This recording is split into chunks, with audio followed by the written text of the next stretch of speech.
사람이 서로 평생 친구가 된다고 하는 것은 보기 좋고 또 드문 그런 일입니다. 옛말에 10년지기라고 하는 말이 있습니다. 10년을 하루같이 서로 신뢰하고 사귀어온 절친한 친구를 가리킬 때 하는 말이지요.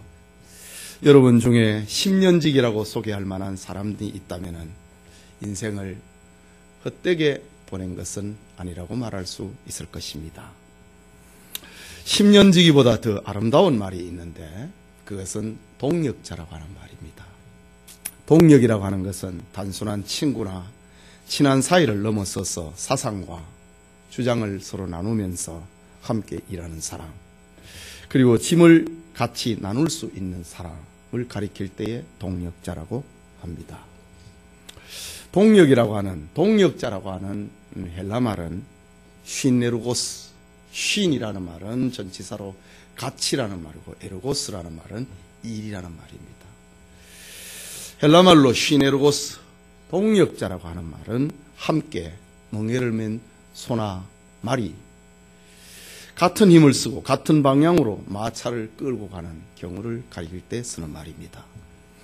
동역은 한쪽 편의 우마가 지쳐서 느슨하게 움직이면 반대편의 우마가 훨씬 더 큰 힘을 내어서 그 짐을 목적지를 향하여 끌고 가는 것, 그런 것을 가리켜 동역자라는 말을 씁니다. 오늘 성경에 등장하고 있는 전도자 바울에게 복음의 마차를 함께 끌고 가고 있는 목회사역에 잊을 수 없는 수많은 동역자들이 있었습니다. 바울은 지금 로마에 있는 성도들을 위하여서 길고 기독교의 총체적인 진리를 담은 웅장한 영감의 편지를 마감했습니다. 그리고 자신과 한평생 복음 안에서 교제했던 사람들 중에 지금 로마에 머물고 있는 로마 교회의 가족이 되어 있는 성도들 27명과 그 가족들의 이름을 열거하면서 눈물겨운 문안 인사를 전하고 있습니다. 그들은 복음서에 로마서에 기록된 내용, 바로 믿음과 생활을 더 빛나게 하는 사람들의 모습이었습니다. 로마서가 무엇입니까? 믿는 것과 사는 것. 로마서 11장까지는 믿는 것에 대해서, 12장에서 15장까지는 어떻게 살 것인가에 대해서입니다. 그리고 오늘 16장에 가서는 믿는 것과 사는 것, 이 복음을 빛나게 했던 사람들의 실존하는 인물인 것입니다. 바울이 로마 교회를 생각을 할 때에 그의 가슴 속에 가장 먼저 떠오르는 사람, 가장 먼저 문안하고 싶은 사람이 있었습니다. 그는 바울과 더불어 오랜 시간 동안 복음으로 교제했고 하나님의 교회 운동에 함께 수고했던 잊을 수 없는 사람입니다. 그들은 바로 브리스가와 아굴라 부부였습니다. 이 시간 복음의 일꾼 브리스가와 아굴라라는 제목으로 로마서 강해 계속합니다. 이들 부부가 어떤 사람이었기에 바울이 로마 교회에게 안부를 전하면서 가장 먼저 손 내밀고 있는가라는 것입니다. 말씀을 듣는 우리 모두에게 성령님께서 은혜 주시기를 소원합니다. 복음의 일꾼 브리스가와 아굴라, 이 부부는 첫째로 예수 신앙으로 하나 된 부부입니다. 읽은 우리 본문 3절 말씀을 우리 함께 읽읍시다. 식사하고 조금 졸리지만은 조금 이렇게 깨워보십시오. 3절을 같이 읽읍시다. 너희는 그리스도 예수 안에서 나의 동역자들인 브리스가와 아굴라에게 문안하라. 여기 브리스가와 아굴라는 부부 사이입니다. 브리스가는 부인의 이름이고 아굴라는 남편의 이름입니다. 오늘 본문에 이들 부부를 특징 짓고 있는 말은 3절에 처음에 나오는 말, 너희는 그리스도 예수 안에서 라는 말입니다. 나의 동역자들인 브리스가와 아굴라에게 문안하라. 그리스도 예수 안에 있는 사람. 이 말은 브리스가와 아굴라 부부는 예수 신앙으로 하나가 된 부부라는 것을 강조하고 있는 말입니다. 이들의 신앙의 기원을 보면은 우리가 자세히 알 수는 없지만은 그 카타콤, 초대 300년의 그 로마의 압제 시대에 그 신앙생활을 했던 카타콤의 문서들 가운데 이들 부부에 대한 이야기가 잠깐 나옵니다. 카타콤의 기록을 보면은 브리스가는 로마 상류사회에서 저명한 가문의 출신이었고, 그런데 유대인 남자와 결혼을 한 이유로 그는 사회적인 지위를 박탈당했다라고 기록이 되어 있습니다. 하지만 이들 부부는 천막을 제조하는 일을 하며 로마에서 경제적으로는 부유하게 살았던 것 같습니다. 그런데 역사적으로 AD 49년에 로마의 황제 글라우디오가 나사렛 칙령을 공포합니다. 나사렛 칙령이라고 하는 것은 로마에서 유대인들이 폭동을 일으켰다, 유대인들이 사회를 문란시켰다 라는 이유로 로마시, 제국의 수도입니다, 로마시에 살고 있는 모든 유대인들을 추방시켜버린 사건이 바로 나사렛 칙령입니다. 나사렛 사람, 유대인들은 다 나가라 이거죠. 당시에 이들 부부도 로마시에서 추방을 당하여 고린도에서 천막 제조업을 하면서 살고 있었습니다. 바울은 2차 전도 여행 중에 고린도에 오게 되는데 그곳에서 바울은 브리스가와 아굴라 부부를 만나게 됩니다. 그리고 이들은 바울을 통하여서 지금까지 소문으로만 들어왔던 예수 그리스도의 복음을 자세하게 듣게 되고 유대교에서 기독교로 개종을 합니다. 그리고 그리스도 예수 안에 있는 신앙의 사람이 됩니다. 그렇다면 이들 부부는 전에는 그리스도 밖의 사람이었으나 바울을 만나고 난 다음에 그들은 복음의 사람이 된 부부입니다. 전에는 주님을 몰라 어둠 속에 살았지만은 이제는 빛 가운데 살아가는 예수 신앙의 사람이 되었습니다. 전에는 마귀의 종이었지만은 이제는 하나님의 자녀가 되었습니다. 전에는 주님을 모르면서도 잘 믿는 줄로 알았지만은 이제는 주님 안에서 새 사람이 된 부부들입니다. 그런데 오늘 성경에 특이한 것은 어떤 문서나 당시에 편지에 보면은 사람의 이름을 기록을 할 때에 남자의 이름을 먼저 기록하고 그 다음에 여자의 이름을 기록하는 것이 당시의 통상적인 관례였습니다. 그런데 오늘 성경에서처럼 부인의 이름이 먼저 나오고 있는 것은 당시의 어떤 대단한 사건입니다. 어떤 혁명적인 그런 표현이 바로 여자 이름을 먼저 쓰고 있는 것입니다. 20세기의 최고의 신약학자였던 F.F. 브리스는 이런 이야기를 하면서 이런 말을 들려줍니다. 당시 사회에서 아내의 이름이 남편 이름보다 앞에 나오게 되는 경우가 종종 있었는데 이런 경우는 아내가 사회적인 신분이 높다든가 아니면은 아내의 사회적 활동이 월등하였을 경우에 이런 경우가 종종 있었다라고 합니다. 그렇다면 오늘 본문에 등장하고 있는 브리스가는 두 가지의 경우에 다 해당이 되는 것 같습니다. 브리스가는 로마의 상류층의 여인이었습니다. 그리고 남편 아굴라는 유대인입니다. 그리고 브리스가는 자신의 뛰어난 역량을 가지고 가정을 선도해 나갔던 그런 부인이었던 것 같습니다. 어쨌든 브리스가와 아굴라 부부는 로마에서 고린도로 왔고 고린도에서 에베소 등으로 이동을 하면서 천막 제조업을 합니다. 그리고 글라우디오 황제가 죽고 나사렛 칙령이 취소가 되었을 때에 저들 부부는 다시 로마로 돌아갑니다. 이들 부부는 로마에서 고린도로, 고린도에서 에베소로, 에베소에서 로마로, 또 로마에서 에베소로 유랑을 하는 무역상이었습니다. 물론 이들은 천막을 제조해서 팔고 이윤을 남기기 위해서 그렇게 했을 것입니다. 그러나 이들 부부는 바울을 만나고 난 다음에 예수님을 구주로 영접하고 난 다음에 저들의 삶은 부를 축적하기 위한 삶, 그 이상의 것이 있었습니다. 그것은 바로 예수 그리스도를 영접하고 난 다음에 저들의 마음속에 새로운 비전이 생겨난 것입니다. 그래서 저들은 천막 제조업을 하면서도 가는 곳마다 그리스도를 전했고 그리스도의 향기를 드러내는 선교적인 삶을 살아가는 그런 비전을 가졌던 부부였습니다. 그래서인지 이들 부부에 대해서는 성경에 무려 6번이나 이들 부부의 이름이 등장합니다. 그리고 이들의 이름이 기록이 될 때마다 브리스가와 아굴라 혹은 아굴라와 브리스가 이 부부의 이름이 똑같이 따로 기록이 되지 아니하고 같이 이름이 등장을 합니다.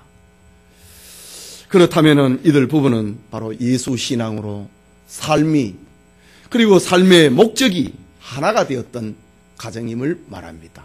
오늘 성경에 너희는 그리스도 예수 안에서 나의 동역자들인 브리스가와 아굴라에게 문안하라.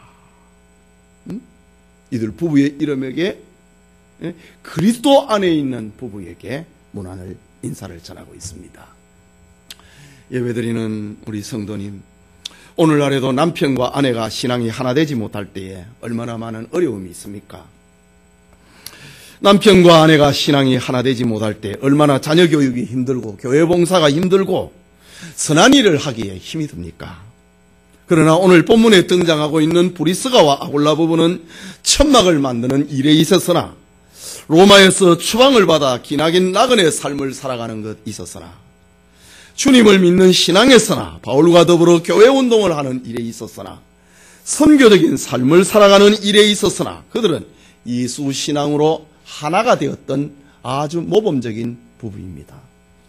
오늘 예배드리는 여러분의 가정, 오늘 특별히 사여전도의 우리 성도님들의 이 가정에 예수 신앙으로 기도가 하나가 되고 예수 신앙으로 삶의 목적이 하나가 되고 예수 신앙으로 섬김과 봉사가 하나 되는 그런 축복이 있기를 소원합니다. 둘째로 이들 부부는 전도자 바울의 동역자가 된 부부입니다. 오늘 3절에 있는 말씀을 다시 보면은 너희는 그리스도 예수 안에서 나의 동역자들인 브리스가와 아굴라에게 문안하라 라고 합니다. 동역자라고 하는 말은 서두에 말씀드린 것처럼 함께 일을 하는 사람, 함께 짐을 짊어지는 사람, 같은 방향으로 가는 사람, 이런 의미를 가지고 있습니다. 바울과 함께 짐을 짊어졌고 바울과 함께 일을 했고 바울과 같은 방향으로 가고 있는 이들 부부에게 로마교회 성도들에게 안부를 전하고 이들 부부에게 문안하라 라고 말합니다. 그렇다면 이들 부부가 바울과 어떤 일을 함께 했고 어떤 짐을 짊어졌던 것일까? 크게 두 가지의 의미입니다. 하나는 바울과 같은 직업의 동역자였습니다. 바울과 이들의 관계를 기록을 하고 있는 사도행전 13장 8절에 보면은 생업이 같음으로 함께 살며 일을 하니 그 생업은 천막을 만드는 것이더라 라고 합니다. 생업이 같음으로 함께 살며 일을 했다. 바울이 이들 부부 집에 살았다 이 말입니다. 그리고 함께 일을 했다고 합니다. 업이 같았습니다. 바울은 당시에 최고의 율법학자로 성장했습니다. 그러나 그는 부모로부터 천막을 제조하는 기술을 배웠습니다. 이유는 유대인의 자녀 교육에 있어서 전통이나 유산을 물려주는 것 외에 위기 상황에 의식주에 차질이 없도록 하기 위해서 부모들은 자식에게 또 다른 한 가지의 기술을 가르쳐 주었습니다. 바울은 부모님을 통하여서 배운 기술이 있는데 그것은 가죽이나 천으로 군인들과 양치기들이 사용하는 천막을 제조하는 일이었습니다. 요즘에는 무슨 천막을 만들고 이렇게 텐트를 만들어서 내다 파는 일이 그렇게 흥행하는 사업은 아니었다 할지라도 당시에는 유목사회와 그리고 전쟁이 끊이지 않는 사회였습니다. 그렇다면 이 천막을 만드는 것은 당시에 최고로 돈을 벌 수 있고 흥행하는 유망 직종이었던 것입니다. 그래서 바울의 부모님도 바울의 위기 상황에서 의식주 문제를 해결하기 위하여서 쉽게 접근할 수 있는 직업 하나를 가르쳐 주었는데 그것이 바로 천막을 제조하는 일이었습니다. 여러분, 당시의 교회는 오늘처럼 조직된 교회가 없었습니다. 또한 전도자 바울이 찾아간 선교지는 바울을 환영하는 곳이 아니라 비웃음과 무관심 그리고 박해가 기다리고 있는 곳이었습니다. 바울을 위해서 선교비를 지원하는 교회가 있었지만은 당시에는 인편으로 전달이 됩니다. 그렇기 때문에 때로는 선교비가 끊어져 버리기도 합니다. 그래서 바울은 선교지에서 자주 의식주 문제를 스스로 해결을 해야 될 때가 많았습니다.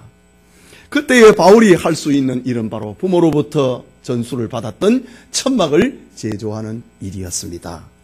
앞서 말씀드린 것처럼 바울이 2차 전도 여행 중에 고린도에 도착을 했습니다. 지금 바울이 처음에 고린도에 도착한 것은 혼자 왔습니다. 그리고 몇 개월이 지나고 난 다음에 바울과 함께 2차 전도에 동행을 했던 실라와 그리고 디모데가 옵니다. 그들이 올 때 저 빌립보와 그리고 마케도니아 교회 성도들이 연보한 선교비를 가지고 옵니다. 그러나 바울이 몇 개월 동안에 저들 함께 일행들이 도착하기 전까지 바울은 고린도에서 혼자 있습니다. 이때에 로마에서 추방을 당했던 브리스가와 아굴라 부부가 천막을 만드는 사업장을 펼치고 있었는데 바울은 다행히 그들의 사업장에서 일자리를 얻은 것입니다. 함께 일을 했다, 함께 살았다 라고 하면은 바울이 이들 부부와의 이 관계 속에서 얼마나 밀착되어 있었는가 그것을 보여주고 있습니다. 바울은 안식일을 중심으로 회당에서 성경을 가르쳤습니다. 그리고 이런 일들은 1년 6개월 동안이나 고린도에서의 사역이 계속됩니다. 설교와 가르침이 없을 때 바울은 점포에서 이들 부부와 더불어 천막을 만드는 일을 하면서 성경을 강론합니다. 바울에게 이들 부부가 얼마나 위로가 되었을까? 낯선 고린도에서 일터와 좋은 부부를 만난 것에 바울은 얼마나 감사했을까? 우리는 충분히 상상할 수 있는 시대적인 배경입니다. 하나님은 이렇게 이들 부부와 바울을 만나게 하셔서 생업의 의식주 문제를 해결할 수 있도록 해주셨습니다. 이런 의미에서 바울은 생업에 있어서 직업에 있어서도 바울과 이들 부부는 동역자였다. 그러나 더 중요한 것은 이들 부부는 바울의 복음 사역을 돕는 동역자였습니다. 이들 부부의 다른 변화가 일어나는데 바울이 고린도를 떠나서 에베소를 갈 때 이들 부부도 바울을 따라 함께 갑니다. 얼마 후에 바울은 에베소에서 자신이 파송을 하였던 안디옥 교회로 돌아갑니다. 그래서 바울은 2차 전도여행을 끝을 내고 저 안디옥에 가서 선교 보고 2차 선교 여행에 대한 보고를 안디옥에 가서 하게 됩니다. 이때였습니다. 애굽의 알렉산드리아 출신의 아볼로라고 하는 유대인이 에베소에 찾아왔습니다. 그는 필로라고 하는 당시의 대철학자의 제자였습니다. 그는 학문이 많고 성경에 능통한 학자였습니다. 그는 일찍부터 주님의 도를 배워서 예수님에 대해서 가르치고 있는 전도자였습니다. 그런데 그는 세례 요한의 물 세례만 알고 예수님이 말씀하셨던 성령 세례에 대해서는 알지 못하는 사람이었습니다. 말하자면 아벨로는 성경에 대해서는 아주 능통한 학자였지만은 그의 가르침은 온전한 복음이 아니었던 것입니다. 아볼로는 세례 요한과 예수님의 중간에 위치하고 있는 학자요 전도자였습니다. 그것이 전부인 줄 알고 아볼로는 이 뜨거운 이 복음, 이거 구약에서 신약으로 넘어오는 중간 단계인데 그것도 대단한 것이거든요. 그래서 이 아볼로는 저 애굽의 알렉산드리아에 머물지를 못하고 소아시아의 전도자로 뛰어든 것입니다. 브리스가와 아굴라 부부가 에베소에서 이런 성경을 가르치고 있는 아볼로를 목격합니다. 당시 에베소에는 50만 명 이상이 모이는 대도시였습니다. 고대의 아시아 지방의 수도가 바로 에베소였습니다. 그들은 학자 아벨로를 자기 집으로 초대를 합니다. 그리고 분명하고 설득력 있게 아볼로가 알지 못했던 사실, 예수님의 부활과 성령 세례에 대해서 들려줍니다. 그 내용이 사도행전 18장 26절에 기록이 되어 있는데 그가 회당에서 담대히 말하기를 시작하거늘. 그가라는 말은 저 애굽의 알렉산드리아 출신이었던 당대 최고의 학자였고 철학자였고 복음 전도자였던 아볼로를 두고 하는 말입니다. 아볼로가 회당에서 담대히 말하기 시작하거늘 브리스가와 아굴라가 듣고 데려다가 하나님의 덕을 더 정확하게 풀어 이르더라 라고 사도행전 18장에 기록합니다. 이것을 보면은 브리스가와 아굴라 부부는 복음에 대해서 얼마나 정확하게 알고 있었는가를 짐작하게 됩니다. 아까 말씀드린 것처럼 아볼로는 헬라의 철학과 웅변술과 수사학과 성경에 능통한 학자였습니다. 그런데 천막 제조업자인 브리스가와 아굴라 부부가 예배가 다 끝나고 난 다음에 저 회당에서 강론이 다 끝나고 난 다음에 이 대학자를 브리스가와 아굴라 부부가 자기 집으로 초대를 해서 식사를 대접을 하면서 성경을 가르치기를 시작을 하는 것입니다. 그렇다면은 이들 부부는 정말 대학자를 깨우쳐 줄 정도로 성경을 깊이 알고 있는 부부였습니다. 여러분, 이들 부부가 어떻게 바른 성경관, 바른 구원관, 바른 교회관을 가질 수 있었을까? 그것은 두말할 것 없이 바울에게서 배웠기 때문입니다. 1년 6개월 동안 바울과 함께 생활하면서 바울의 설교를 들으면서 이들 부부는 성경이 정리가 된 겁니다. 그들은 비록 사업을 하고 있었지만은 바울의 전도 사역을 도와서 예수 그리스도의 복음을 가르치고 이 복음을 전하는 바울의 정말 훌륭한 영적인 동역자가 되었던 것입니다. 그래서 오늘 본문의 바울은 브리스가와 아굴라 부부가 내 동역자라고 하는 사실을 저 로마 교회에 그것을 다시 상기시켜 주고 있는 것입니다. 여러분, 오늘 여러분에게도 목사와 함께 일을 하는 사람, 아이들을 가르치고 구역의 식구들을 가르치고 이 동역자입니다. 서로를 돕는 동역자의 축복이 우리 성도님들에게도 있기를 소원합니다. 네, 바로 가르치는 겁니다. 바울이 다 할 수 없는 것처럼 바울이 빈자리를, 바울이 없는 곳을 이들 부부가 그 공간을 다 메웠다 이거지. 아주 성경에 아주 능통한 신자가 되었음을 보여주고 있습니다. 그게 세 번째로 복음의 일꾼 브리스가와 아굴라라고 했는데 이들 부부의 특징은 세 번째로 전도자 바울의 생명을 지켜낸 부부입니다. 4절을 같이 읽읍시다. 그들은 내 목숨을 위하여 자기들의 목까지도 내놓았나니 나뿐 아니라 이방인의 모든 교회도 그들에게 감사하느니라 라고 합니다. 여기에 자기 목이라도 내놓았다. 이 말은 문자적으로 사형집행인의 도끼 아래 바울을 빼내고 자기가 거기 목을 내놨다. 이 말입니다. 이들 부부는 바울을 구원하기 위해서 내가 대신 죽겠다고 했다는 말입니다. 바울은 많은 환난과 위협을 당했기 때문에 이런 사건이 어디에서 일어났는지 우리는 정확하게 알 수는 없습니다.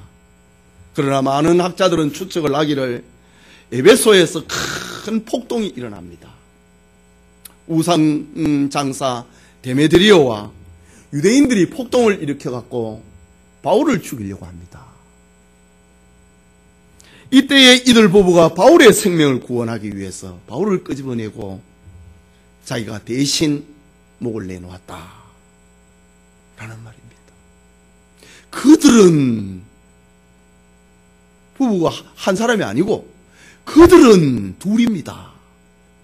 내 목숨을 위하여 자기들의 목까지도 내놓았나니 라고 말합니다.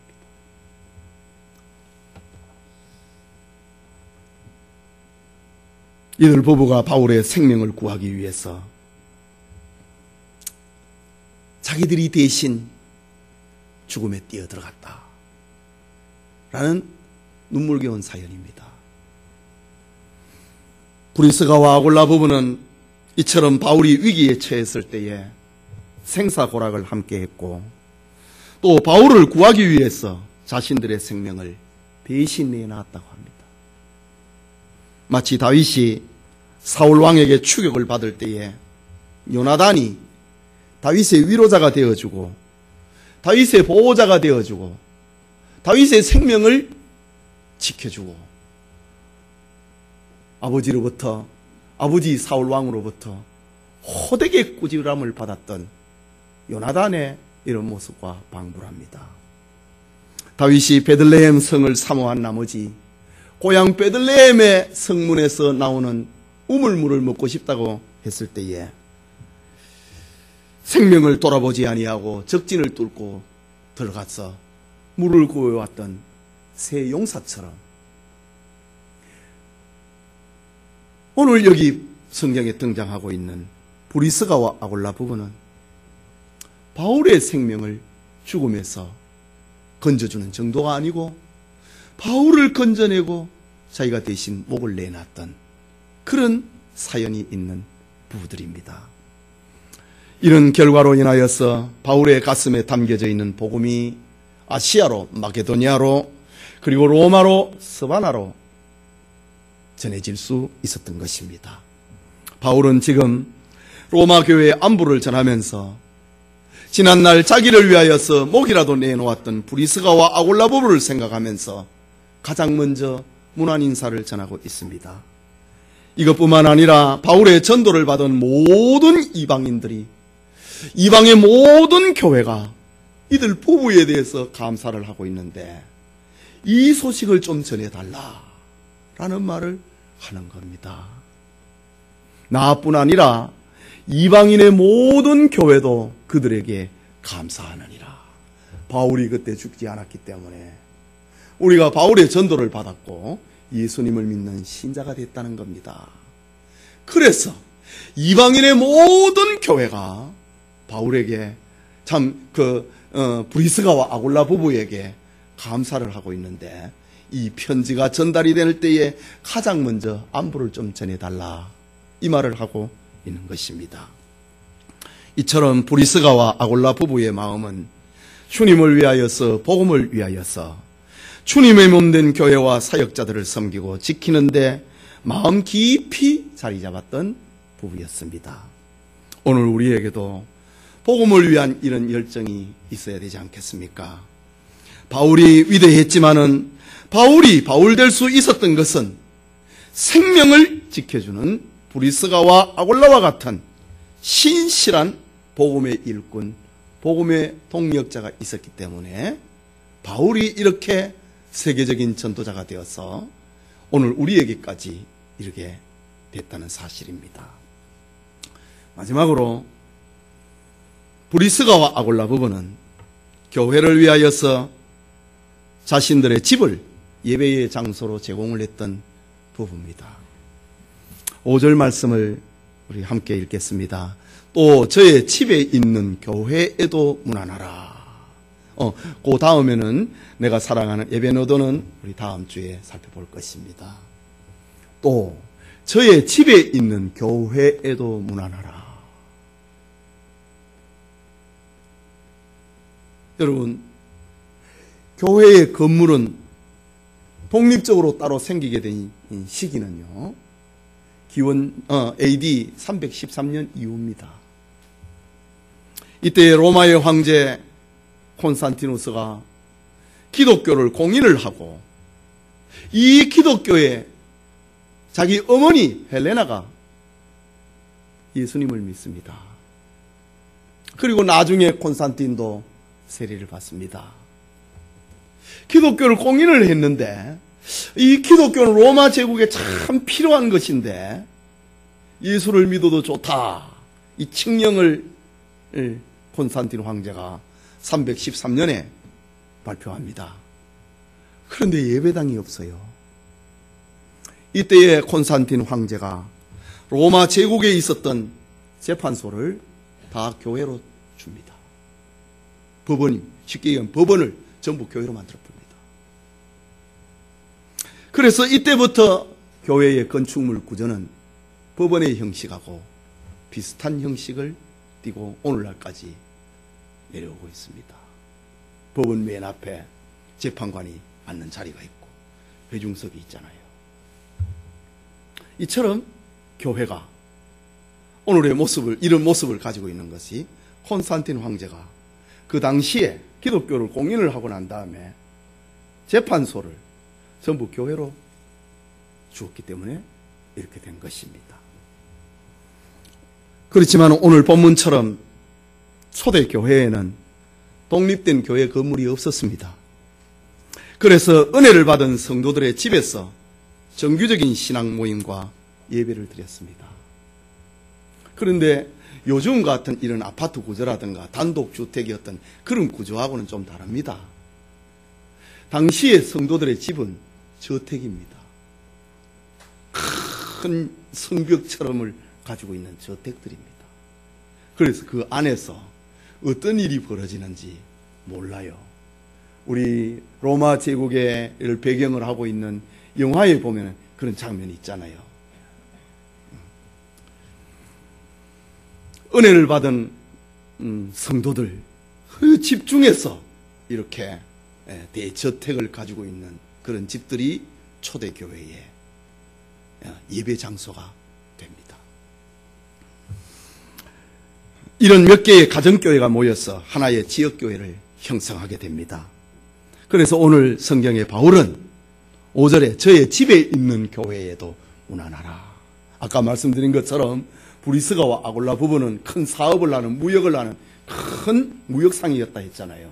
그러니까 그의 집이 큰 저택인 겁니다. 그 집에 정규적으로 거기에 모여갖고 예배드리고 찬송하고 성경을 공부를 했습니다. 그래서 바울이 저의 집에 있는 교회, 교회라는 말은 믿는 무리의 공동체라는 말이잖아요. 브리스가와 아골라 집에서 모이고 있는 교회에 내 문안을 전해달라. 바울은 오늘 이렇게 말하는 것입니다. 그러므로 브리스가와 아골라 집에 모인 교회는 로마 교회를 형성을 하는데 그 기초가 됐다는 것을 우리가 알게 됩니다.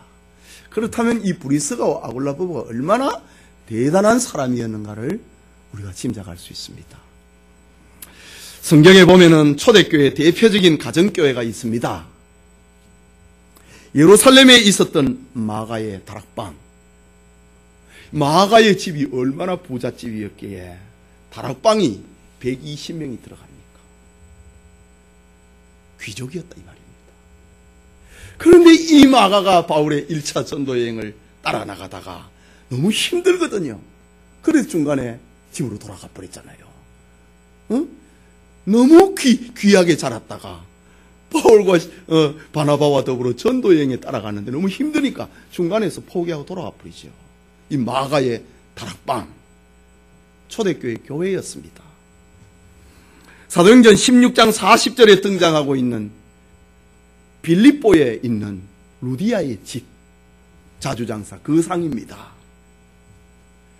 이 루디아가 바울에게 찾아와서 나로 주 믿는 자로 알거든 내 집에 유하소서.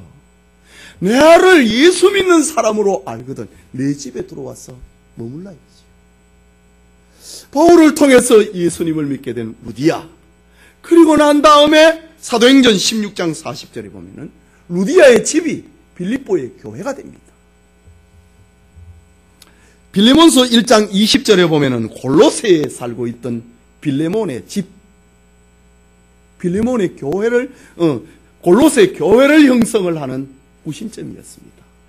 바울이 빌레몬서를 쓰면서 저 빌레몬의 집에서 탈출했던 노예 오네시모를 돌려보내면서 빌레몬아, 너가 이 오네시모가 네 집에 손해를 끼치고 도망을 쳤던 네 집의 노예지만은 이제는 그런 노예로 여기지 말고 나를 대하듯이 여겨주면 좋겠다. 혹시 오네시모가 네 집에 손해를 끼쳤느냐? 내가 가면은 갚아줄게. 너는 나에게 빚진 것은 없느냐? 바울이 이렇게 이야기를 합니다. 너가 오네시모에게 대접을 하기를 내가 생각하는 것보다 더 잘할 줄로 나는 믿고 있다. 그러면서 오네시모를 돌려보내는 그 편지가 빌레몬이거든요. 그 빌레몬의 집 골로새 교회입니다. 그리고 골로새서 4장 15절에 보면은 라오디기아에 있는 눈바의 집, 역시 당시의 귀족의 집입니다. 이런 곳에서 초대 교회가 형성이 됩니다. 그리고 지금 로마에는 브리스가와 아골라의 부부의 집이 있습니다. 특별히 브리스가와 아골라의 집은 얼마 전에 바울이 에베소에 있을 때, 그것도 거기가 에베소에 있는 교회를 만들 때에 브리스가와 아골라 집이 사용이 됐습니다. 그렇다면 이들 부부는 초대교회 시절에 하나님께 예배를 드리며 성경을 가르치는 장소가 필요할 때에 지체 없이 자신들의 집을, 자신들의 가정을 교회로 내놓았고 계속적으로 가는 곳마다 집회 장소로 내놓았다는 사실입니다. 다시 말해서 천막 제조업을 하면서 나그네처럼 이곳저곳을 다닌 브리스가와 아골라 부부는 바로 고린도 교회를 세우는데 해산의 수고를 했고, 에베소 교회를 세우는데, 그리고 로마 교회를 세우는데 해산의 수고를 감당을 했던 가정이었습니다. 당시에 그리스도인들은 유대인들과 로마인들에게 핍박과 조롱의 대상이었습니다. 그렇다면 이들 집회의 장소는 두말할 것도 없이 시비의 대상이 됩니다. 그럼에도 불구하고 브리스가와 아골라 부부는 고난을 감수하고 죄인들을 구원하기 위하여서, 하나님께 예배드리기 위하여서, 성중에 있는 하나님의 백성을 찾아내기 위하여서 자신들의 집을 예배의 장소로, 교회로 내놓기를 주저하지 아니했다. 이처럼 한 가정의 희생과 봉사는 바로 초대교회 형성에, 그리고 교회의 확장에 큰 역할을 했다는 사실을 보게 됩니다. 이런 면에서 교회를 위하여 자신의 집과 전토와 재물을 드리는 가정은 얼마나 복되고 아름다운 가정입니까?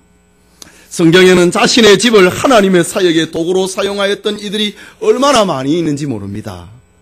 나그네를 자기 집에 데려다가 대접하기를 즐거워했던 아브라함, 순회하는 전도자 엘리사를 위하여서 자기 집에 따로 된 방을 준비를 하였던 수넴 여인, 순회하는 전도자 엘리사를 위해서 그러했고, 전도 여행길에 지쳤던 예수님과 그의 제자들이 들어와서 언제든지 머물게 했던 마리아와 마르다의 집, 그리고 전도하는 베드로를 영접을 하였던 피장 시몬의 집, 다 이렇습니다. 만일 나로 주 믿는 자로 알거든 내 집에 들어와 유하소서라고 했던 빌립보의 자주장사 루디아, 이들 모두는 하나님의 교회를 위하여 자신의 집을 제공을 했던 헌신과 축복의 사람들입니다. 우리 영천교회도 10주년을 지나고 11년을 맞이하는데 희생적인, 그리고 헌신적인 가정이 있기 때문에 오늘에 이르고 있는 것입니다. 그러나 교회 안에는 항상 하나님의 나라를 위하는 사람만 있는 것은 아닙니다. 교회에 덕을 끼치지 못하는 이들도 있습니다. 정말 삼가해야 됩니다. 교회의 아름다운 조직을 자기 영업의 장으로 생각하는 이가 있어서는 안 됩니다. 교회에서 개인 모임을 한다든가, 교회 안에서 교인들끼리 서로 돈을 빌려주고 받아서 이자놀이를 한다든가, 남의 돈을 빌리고 갚지 않는 이런 일은 절대로 하면 안 됩니다. 이것은 하나님의 교회를 무너뜨리는 행위입니다. 이런 일들은 하나님의 나라를 생각하지 아니하고 자기만을 생각하는 것입니다. 거룩한 하나님의 교회를, 경건을 자기 이익의 재료로 삼는 것이란 말입니다. 교회의 직분은 교회의 덕을 세우고 하나님의 복음을 전하고 교회의 순결성을 위하여서 이것을 강조하고 이것을 확장하기 위해서 존재하는 것입니다. 우리 온 성도들이 정말 브리스가와 아글라의 아름다운 향기를 우리도 맡을 수 있기를 소원합니다. 예배드리는 우리 성도 여러분, 또 헌신하는 우리 사여전도의 회원 여러분, 일반적으로 사람들은 죽기 전에 세 가지를 후회한다고 합니다. 첫째는 좀 더 참을 걸. 그때 내가 좀 참을 걸. 이것이 사람이 죽기 전에 하는 후회라고 합니다. 따지고 보면은 대부분의 문제가 생기는 것이 참지 못해서 발생하는 거 아닙니까?